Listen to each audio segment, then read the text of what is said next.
Saudação, meus irmãos, paz e graça do Senhor Jesus. Aqui é Marcos, irmão Marcos. Venho aqui deixar uma mensagem do Senhor Jesus. Ele colocou no meu coração um texto maravilhoso e ele se encontra, igreja, em Mateus 18, do 22 ao 35. Pedro fala no versículo 21, fazendo menção. E aproximando-se dele, disse: Senhor, até quantas vezes pecará o meu irmão contra mim, que eu lhe perdoarei? Até 7? E ele falou: Não, te diga que é 7, mas 77 vezes 7. E ele começa com uma parábola dizendo que era um homem que devia muito ao seu rei, e ele foi fazer as contas.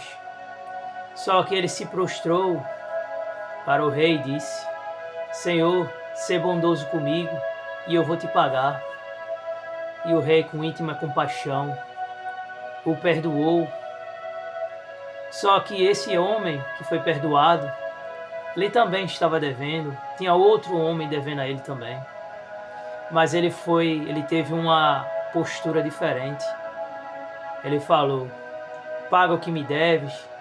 E sufocando aquele outro homem que devia a ele, pediu também compaixão, mas ele não quis dar compaixão, mas antes o encerrou na cadeia. Só que outra pessoa ficou sabendo e viu o que ele fez com aquele outro, e foi contar ao rei, e o rei falou: eu te paguei, eu te perdoei tudo aquilo que tu me devias, porque tu também não fez o mesmo? Aí ele foi lá e encerrou este homem também nessa prisão. O que nós aprendemos com isso, igreja? Que o reino dos céus, ele funciona diferente. Se você perdoa, você é perdoado. Mas aí a gente se pergunta, o que é esse tipo de perdão? Como nós vamos perdoar o nosso próximo que nos feriu, que nos machucou? E eu trago alusão à história de José, que se encontra em Gênesis 37. José, ele foi vendido pelos seus irmãos. Ele era diferente, igreja. Ele tinha um coração tão bom, tão bondoso, tão amoroso. Ele amava seus irmãos. E o pai amava ele muito mais, porque ele era o filho amado de sua esposa amada, Raquel, a primeira. E ele se tornou ainda muito mais especial por ele ser da sua velhice. Está lá no versículo 3. E ele deu uma veste, uma túnica colorida, representando paz, amor. Um lugar de destaque, igreja. Mas infelizmente, os pais, eles não entendem e acaba deixando cego com a situação. Ele não pensou que outros irmãos teriam inveja, ficariam furiosos.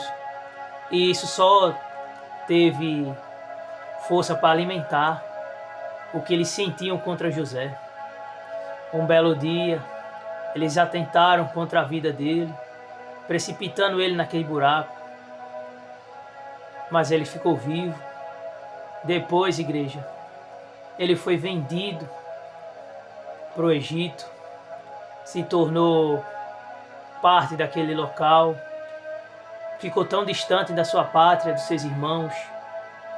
Só que a Bíblia não fala se ele alimentou esse ódio que ele sentiu com os irmãos. Mas vamos dizer que ele sentiu. Ele estava furioso, meus irmãos, por ter sido vendido pelos seus irmãos. Quem não ficaria, igreja? Quem não ficaria tão furioso?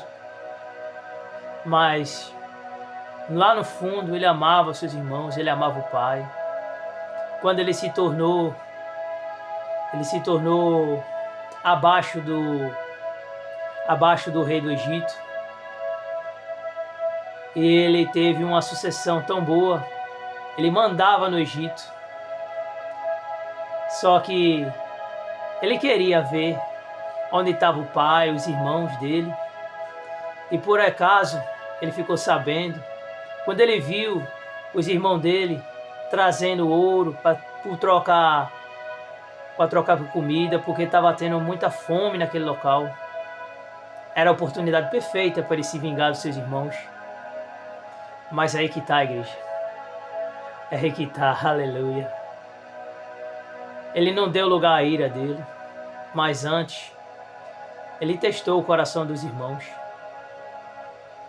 Ele queria ver se eles ainda tinham o mesmo coração quando fez aquilo com ele. E o que ele fez? De algum jeito ele trouxe Benjamim para a sua terra, a terra do Egito, e prendeu ele. Só que alguns irmãos, igreja, teve uma postura diferente. Não sei se foi todos, a Bíblia não fala. Mas e lá, o coração deles estava mudado. Ele viu que os seus irmãos estavam mudados. Por quê? Começou a defender Benjamim.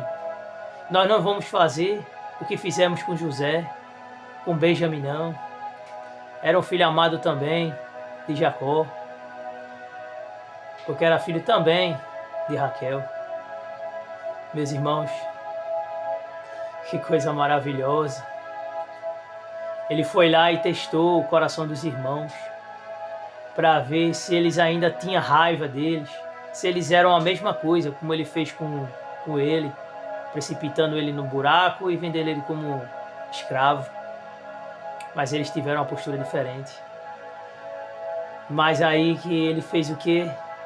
Ele se reconciliou com seus irmãos, porque viu, meus irmãos, que eles estavam diferentes. Existiu uma mudança de coração. Às vezes, igreja, o nosso perdão, ele traz dois tipos de coisas, dois tipos de situações. Uma, nós nos libertamos daquele sentimento ruim com aquela pessoa que fez algo contra nós. E o outro, dá lugar à reconciliação. Já nesse caso, ele se reconciliou com seus irmãos. Todos foram felizes. Os irmãos foram morar no Egito com o pai. Eita, glória a Deus, aleluia. Meus irmãos, o perdão, ele é tão maravilhoso, ele é tão libertador, que mesmo se a outra pessoa não ter o coração mudado, você se liberta daquela mágoa. Mas se tiver a oportunidade de se reconciliar com aquele que o lhe prejudicou, você analisa se essa pessoa teve a oportunidade de se converter, de mudar de coração, se teve uma postura diferente do que passou. Aí você se reconcilia se você quiser. Mas o perdão, ele é tão poderoso, igreja, que ele nos livrou da destruição da nossa alma. Cristo nos perdoou, assim como perdoou cada um de nós, desde o dia que a gente se aceitou a Ele, mas não só a gente, mas o mundo inteiro. Deus deu seu Filho amado, Ele entregou o seu Filho amado ao mundo, e aquele que nele crê não pereça, mas tenha vida eterna. Aleluia. Meus irmãos, o que nos mantém unidos é justamente o perdão. Veja só, até Paulo ensinou isso. Paulo ensinou isso em suas cartas. Eu vou trazer duas mensagens de perdão que Paulo falou. Está lá em Efésios, no capítulo 4, no versículo 32. Antes, sede uns para com os outros benignos, misericordiosos, perdoando-vos uns aos outros, como também Deus vos perdoou em Cristo. E está lá o outro. Está em Colossenses, capítulo 3, versículo 12 ao 13. Revesti-vos, pois, como eleitos de Deus, santos e amados, de entranhas, misericórdia, de benignidade, humildade, mansidão, longanimidade, suportando-vos uns aos outros perdoando-vos uns aos outros. E se alguém tiver queixa contra o outro, assim como Cristo vos perdoou, assim fazei-vos também. Aleluia. Meus irmãos, sei que é difícil perdoar aquele que nos machucou, mas nós temos que ver que quando a gente pede perdão, não é uma coisa vaga, vã, mas sim você próprio se liberta daquele sentimento de mágoa. E se tiver oportunidade, você até se reconcilia com aquela pessoa, porque você vê que aquela pessoa realmente mudou o coração. Glória a Deus, aleluia. Sejamos compassivos, amados, benignos, misericordiosos, igreja, como o nosso Pai Jesus Cristo nos ensinou, amar o próximo como a ti mesmo. Nós temos que ser, meus irmãos, como filhos de Deus. E lá em Mateus, se eu não me engano, no capítulo 5, fala que para sermos verdadeiramente filhos de Deus, temos que fazer tanto obras boas para aquele que nos acusa, para aqueles que nós somos bons também, os dois lados. É hora de acordar, igreja. Existem muitas pessoas dentro das igrejas com raiva de irmão, com raiva de irmã, com espírito faccioso, e Deus não aprova isso. Você pode orar, você pode jejuar, você pode fazer o que você quiser, mas se você não tiver um coração movido de íntima perdão, você não vai entrar no reino dos céus. Porque nós temos que ser como Ele, como o próprio Jesus Cristo nos amou. Quando Ele estava naquela cruz, Ele falou: perdoai-vos, Pai, eles não sabem o que fazem. Aqueles homens não faziam, não sabiam, não tinham nem ideia o que estavam fazendo. Mas teve um que olhou e falou: verdadeiramente, este era filho de Deus. Nós temos que ser assim, igreja. Amém, meus irmãos? Quem gostou dessa mensagem, curta e compartilha, para edificar outras pessoas, despertar essas pessoas verdadeiramente a um coração de Cristo. Amém, meus irmãos? Fique na paz e na graça do Senhor Jesus.